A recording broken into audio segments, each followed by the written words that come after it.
What is up, everyone? Welcome back to the Celtics Collective Podcast. I'm Madi, and I'm here with Adam and Sean. How are you guys? Doing well, doing well. Good to see everyone. I'm living.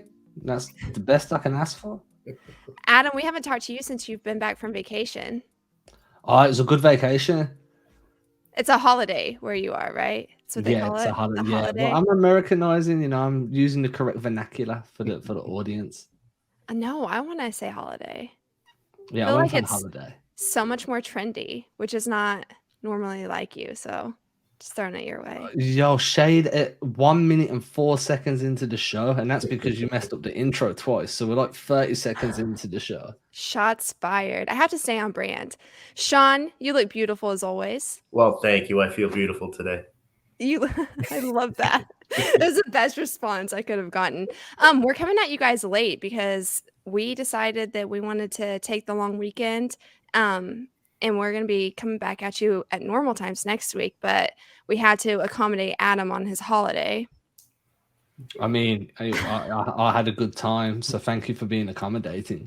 Adam had a tan for about 15 minutes. I think it's gone now. So now the green light makes it fade, but it is it's very cold here right now, and it's very wet, so this tan is not going to last more than a week. Yeah, I gotcha.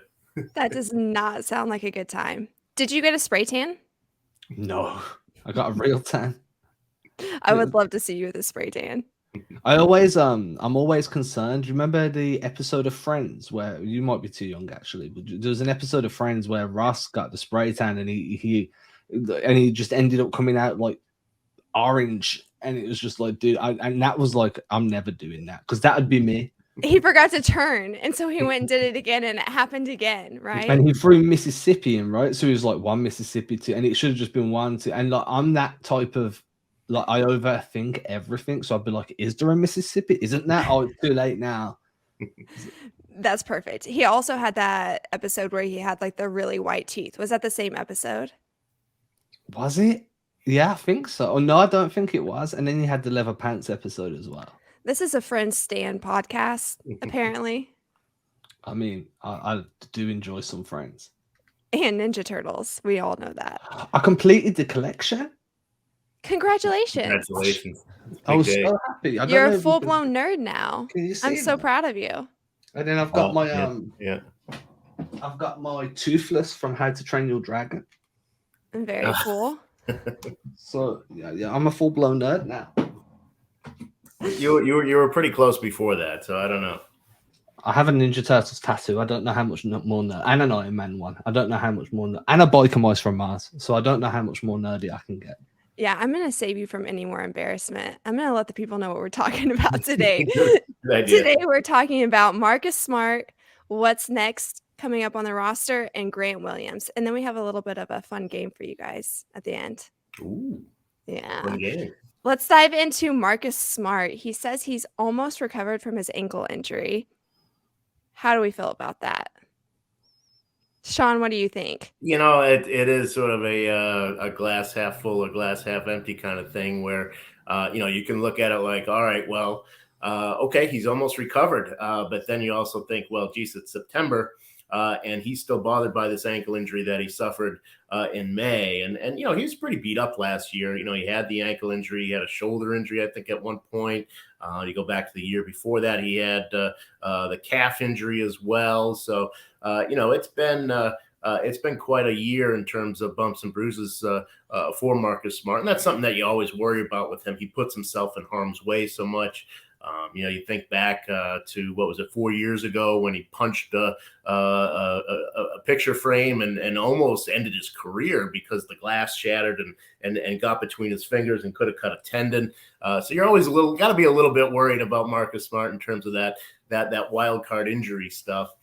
Plus, you've got a team that's already littered with potential injury problems with Malcolm Brogdon, and of course we've already seen Gallinari. You worry about Rob Williams and Al Horford at age 36. So there's a lot to worry about on the injury front. I don't think that we expected to be worried about Marcus Smart to start training camp, but here we are.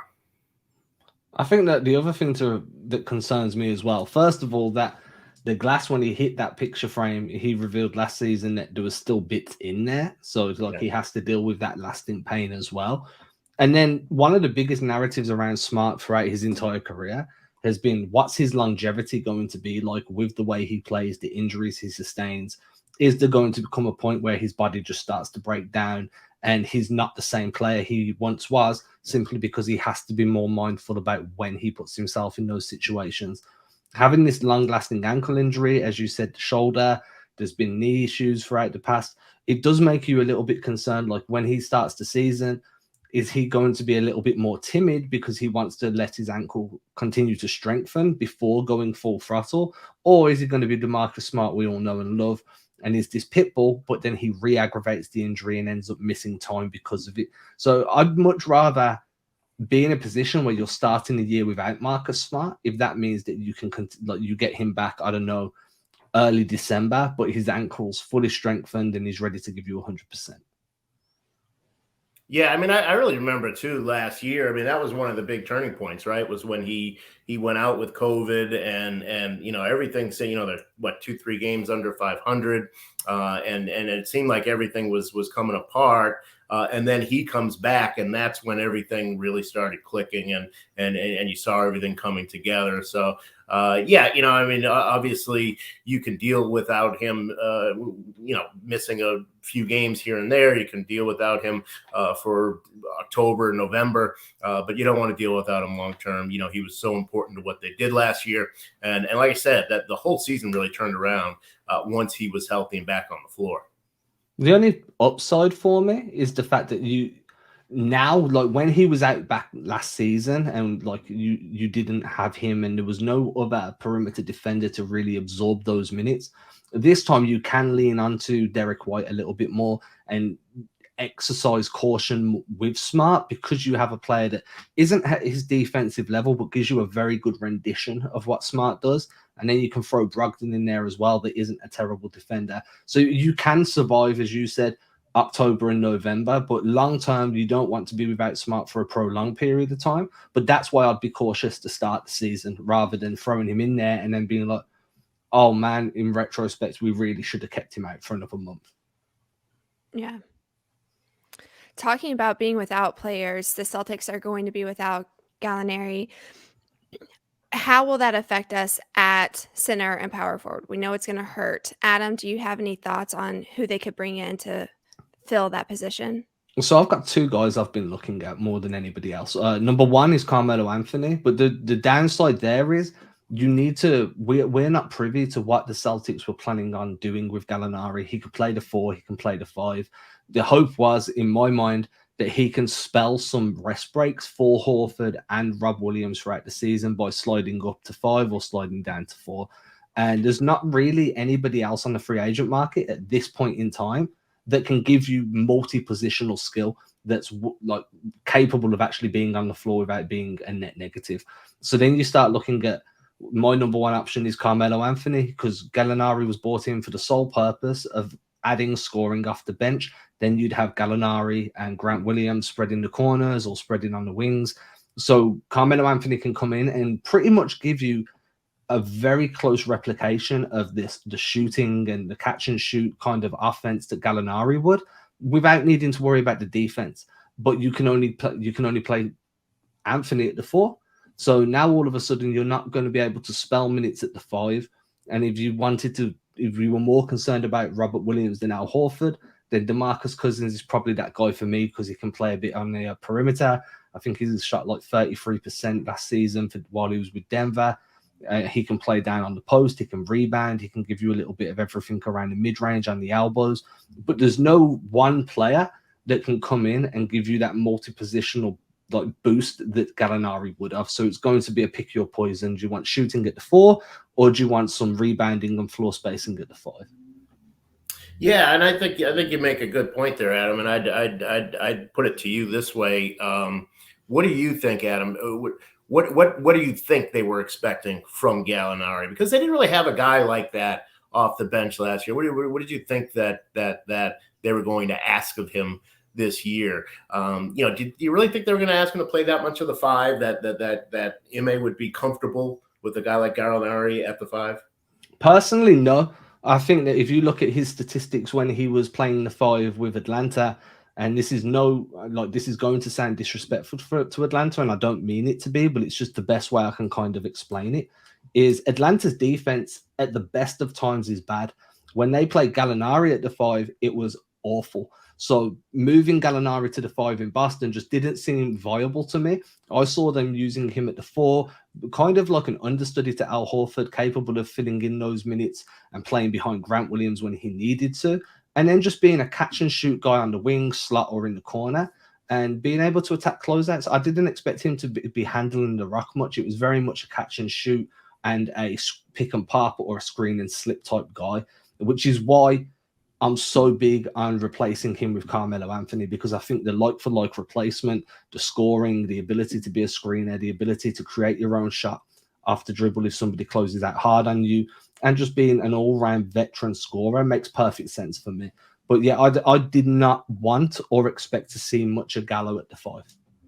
Yeah, and they actually had some interest in Carmelo Anthony a couple years ago when he was a free agent, back when Brad Stevens was coaching. They did consider him, when after he had that miserable season with Houston, and then eventually Portland brought him in. But they did consider him and decided ultimately that the lack of defense was too much. Obviously, with this team, if you bring him in as a shooting specialist, that's a pretty good role for him. I'd be concerned because if you look at what Anthony last year wound up with pretty good numbers. He started the year great. He was fantastic in Los Angeles at what was then the Staples Center. Now, whatever, it's the crypto something or other. He was fantastic. But he did tail off over the course of the year. And that would worry me. Is he a guy who is going to be able to give you much stability in terms of what he does? My guys, I'd like to see, if you want to go for a 5, I'd like to see a guy like Cody Zeller. I'm surprised nobody's really given him a look. He's only 30 years old. Obviously had a nasty knee injury, cracked the patella last year, and that ended his season. But in terms of a veteran backup, who can do a few things and is not going to hurt you. He can play a little 4. Obviously, it's not natural for him, but can certainly play the 5, and you can have Al at the 4. I'd like to see Cody Zeller. I think he's a pretty good option for them. Another guy I like who doesn't get a lot of attention was Alfonso McKinney. I think when he gets a chance, he's actually been a pretty good player. So I'd like to see him get a chance. 30 years old. He had a pretty good year a couple years ago with the Warriors when he got a chance. Really hasn't had much of a chance to play since. He's bounced around in some situations where he hasn't been able to get on the floor. I like him whenever I watch him, and I'm always wondering, why he doesn't get more of a chance. You could certainly have LaMarcus Aldridge. That's been a name out there. He averaged 13 points last year, so he's somebody who's possible. But one thing that both of us have said here, Adam, and I wonder what you think, is that none of these guys are TPE guys, and we're not talking about guys. These are all just straight free agent minimum signings. And not TPE guys. Do you not see them, possibly using a TPE to fill this hole for Gallinari? At the moment, no. So the reason being is the tax, right? I mean, what is it? It's for every dollar you spend, it's like $4.50 in tax penalties. So when you use the TPE, you're going to be spending more than a veteran minimum, and there's no guarantee whoever you bring in is even going to be able to give you more than what a Carmelo Anthony could, or a Zeller, or a DeMarcus Cousins.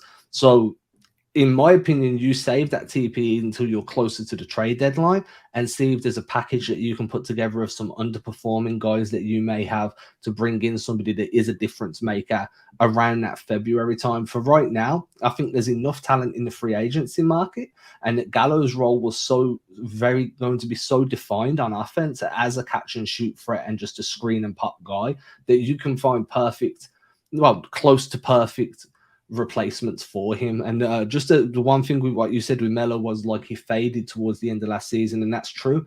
But the Lakers as a unit had a bunch of injury issues. Melo ended up averaging 26 minutes a game. I couldn't see him averaging more than 14, 15 a game throughout the entire season with Boston, and hopefully those 10 minutes a night that he's shaving off means that you're going to get some more consistency and longevity through the year. Those are our cases, Maddie. I don't know whose case do you buy most there?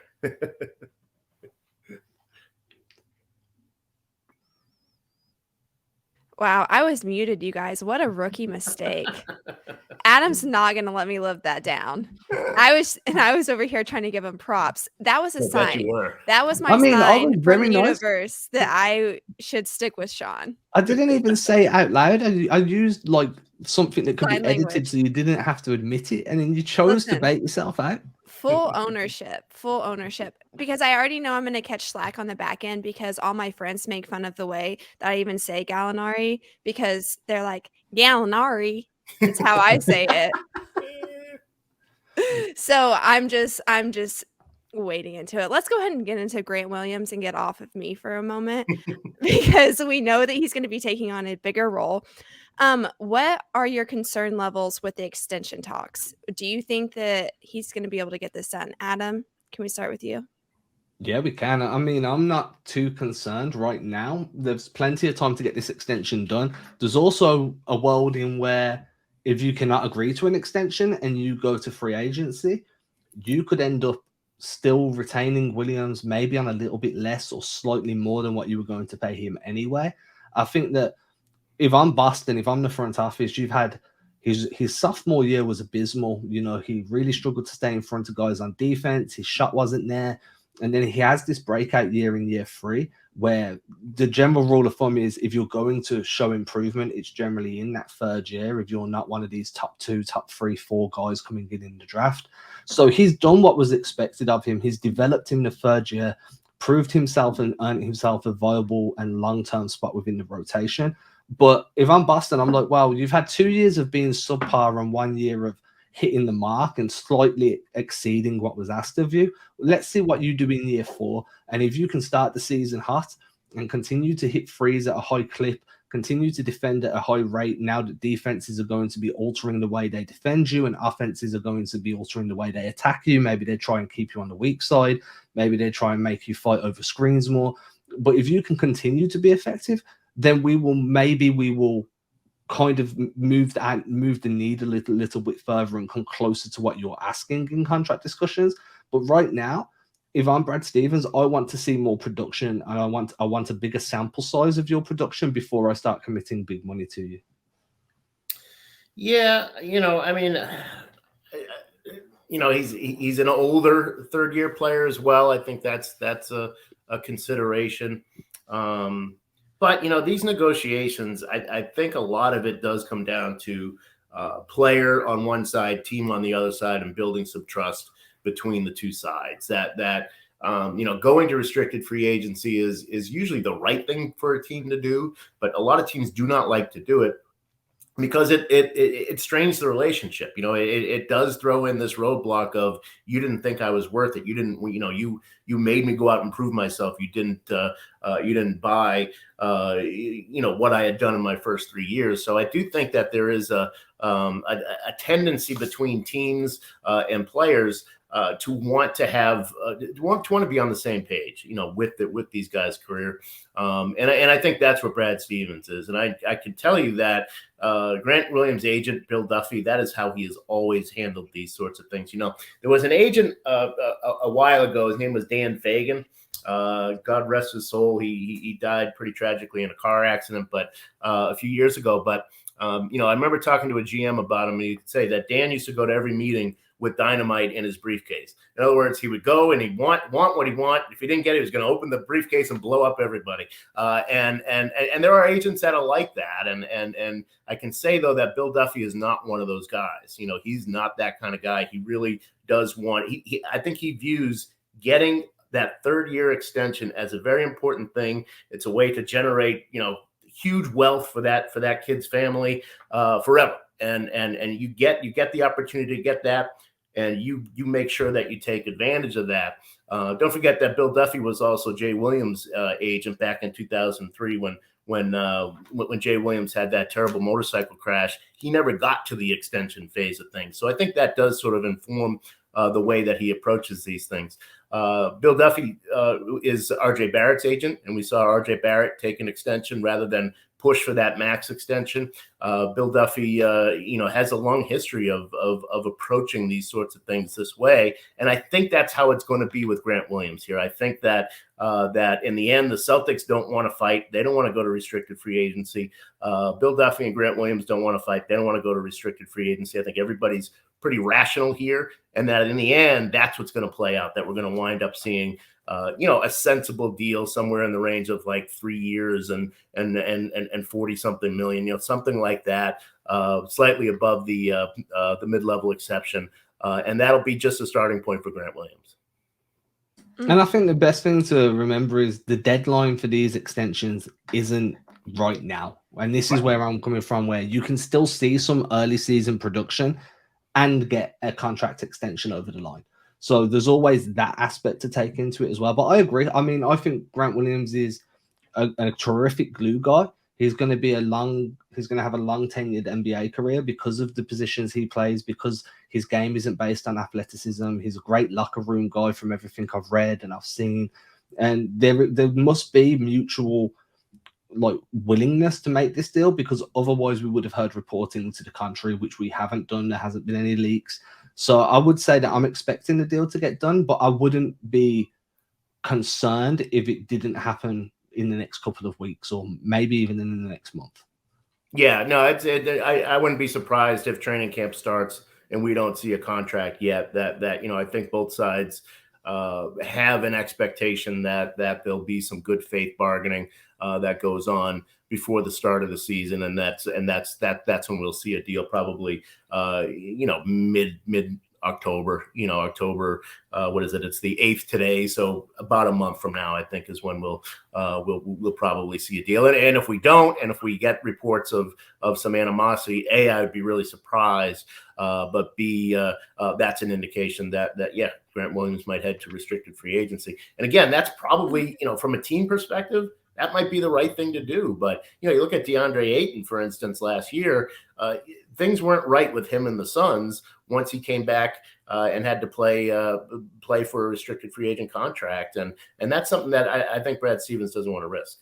The other thing with restricted free agency, I've always looked at it like you're allowing another team to dictate to an extent your cap sheet. Because if they know if Grant Williams proves himself through this year and he's an integral part of another finals run, he's putting up great numbers from deep, and then he hits restricted free agency, there's going to be a team out there that offers him a lot of money simply because they know Boston's going to do it, but they're going to hamstring themselves cap-wise, and now their ability to maneuver in the free agent market and in trade discussions is slightly more difficult because this other team has turned the screws a little bit by offering a bigger deal to Grant Williams and kind of forcing your hand into paying that money.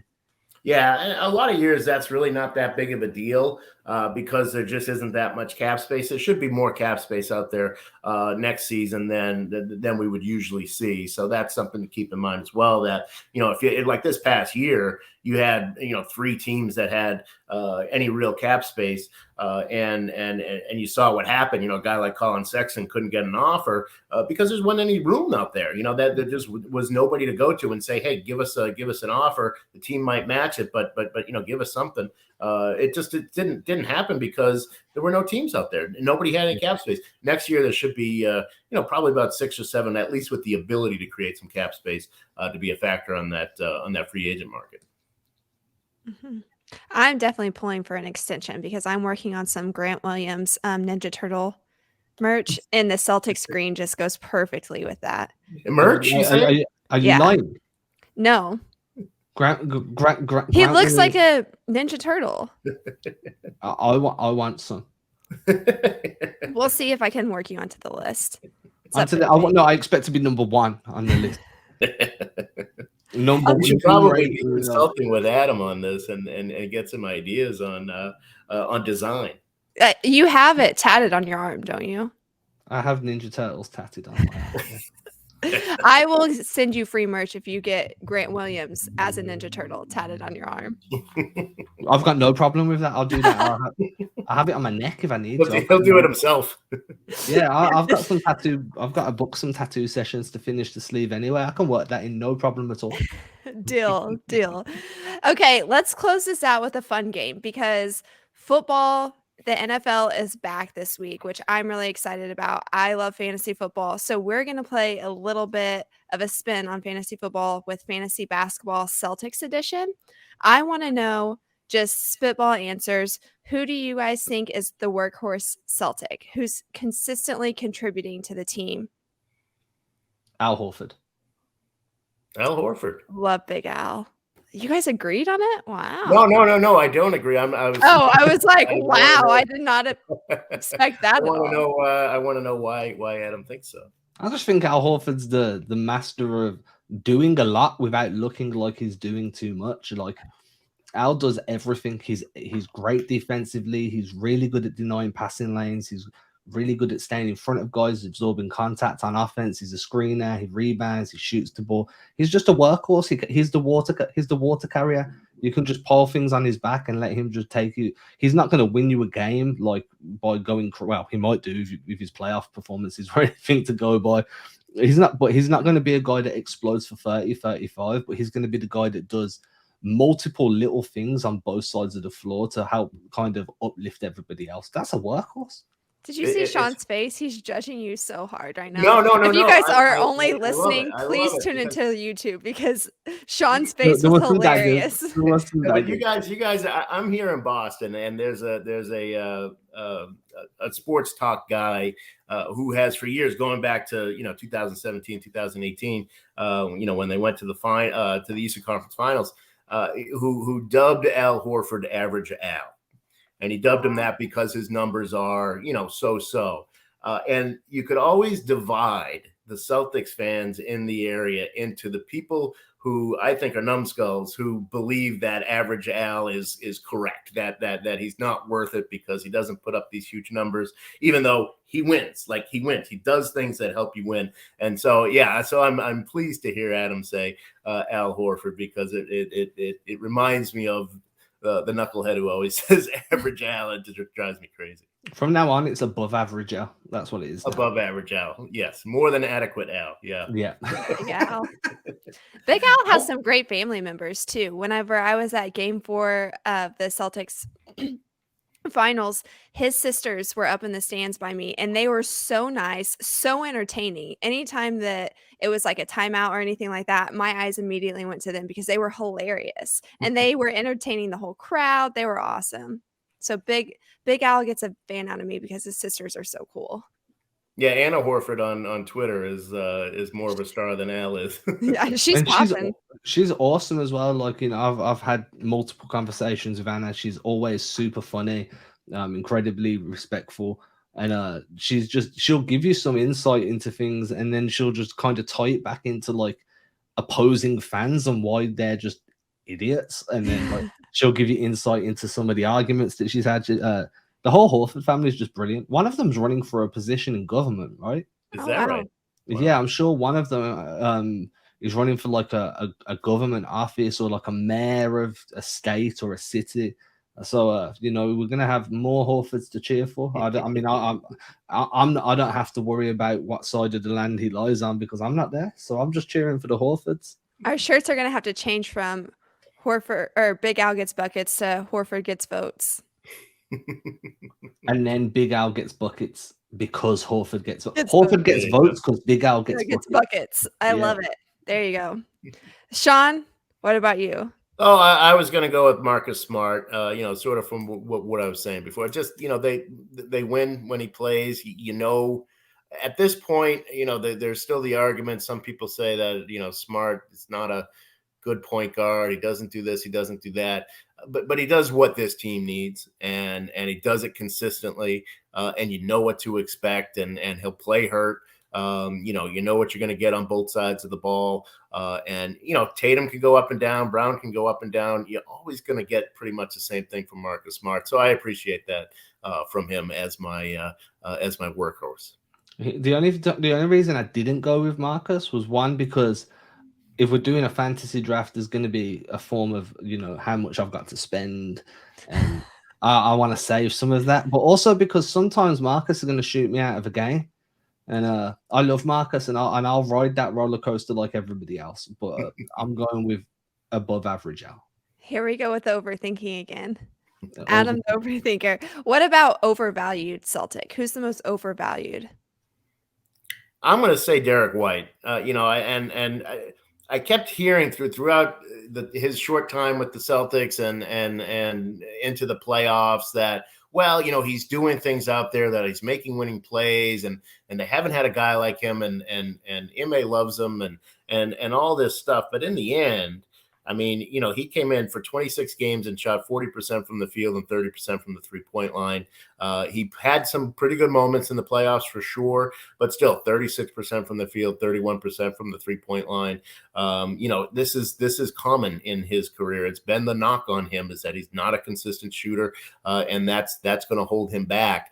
I like his defense for sure, but I just think that for a guy that you're giving, was it $16 million to, I want a little bit more shooting, a little bit more offense than what I'm getting from Derek White.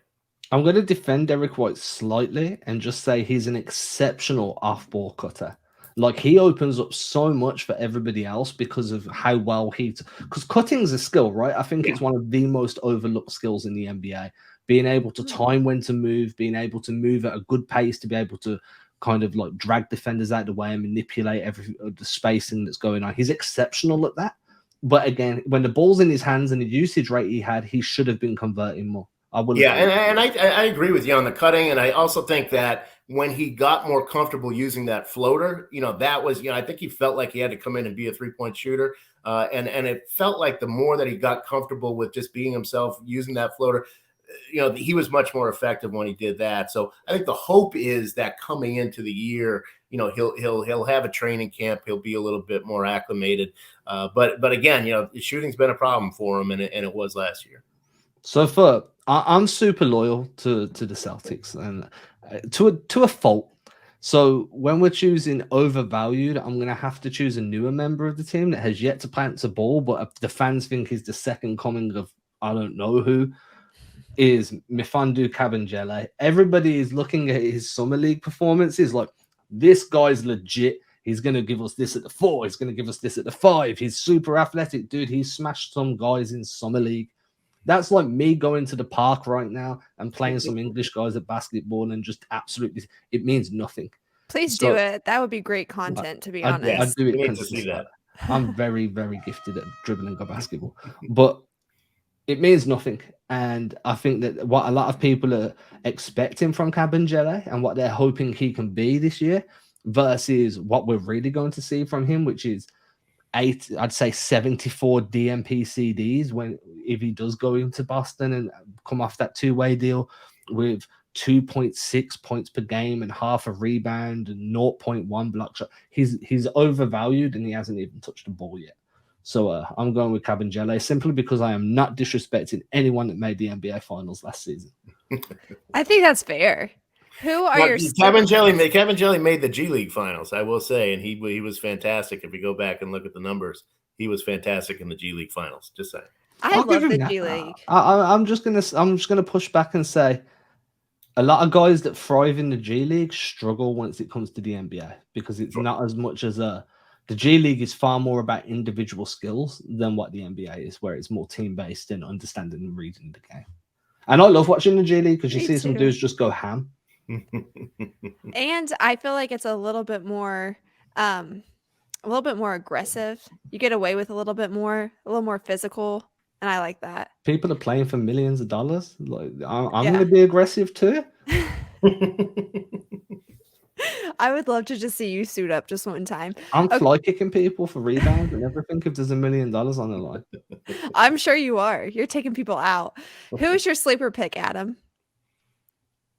What, for the Celtics? Yes. I've got Sam Hauser as my sleeper pick because I think that if the Celtics do decide to replace Gallo at the 5, which is a chance, and that means there's going to be more minutes for Hauser at the 4. I think that he showed that he's a very viable catch and shoot guy. Brad Stevens is looking to prove Danny Ainge wrong following all that Max Strus stuff, where Strus went to Miami And then, he kind of burnt Boston a few times. Brad Stevens like, no, I'm going to keep this dude. This dude can shoot the ball.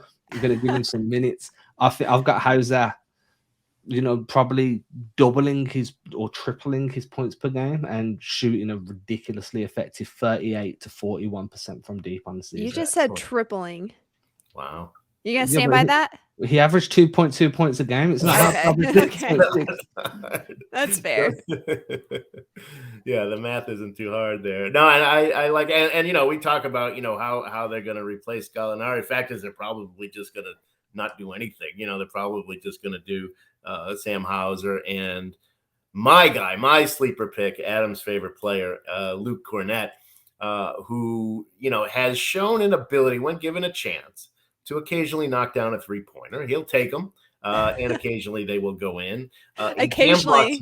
He has the talent of being 7'2", which is something that, as all the old coaching cliches will tell you, is something you can't teach. You can't teach 7'2". So I'm going Luke Kornet.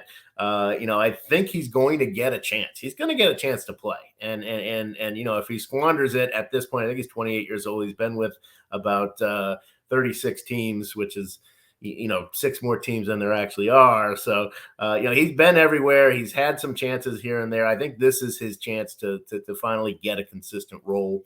And I don't know, I'd like to see the guy cash it in. So we could wind up seeing Luke Kornet and Sam Hauser both play decent roles, at least for the Celtics in the upcoming season, if Adam and I are correct, at least. Sean just low-key called Kornet a homie hopper, an NBA homie hopper. I think it was very low-key. I think it was just a straight-up accusation. I don't think he'll argue with it. Here it is. Probably not. I mean, good for him. Good for him. He continues to get picked up. Okay, well, that's all we have for today. You guys, please follow us, subscribe, rate, review. Let Adam know where he should get his Grant Williams Ninja Turtle tattoo at. And we'll catch you guys next week. Bye.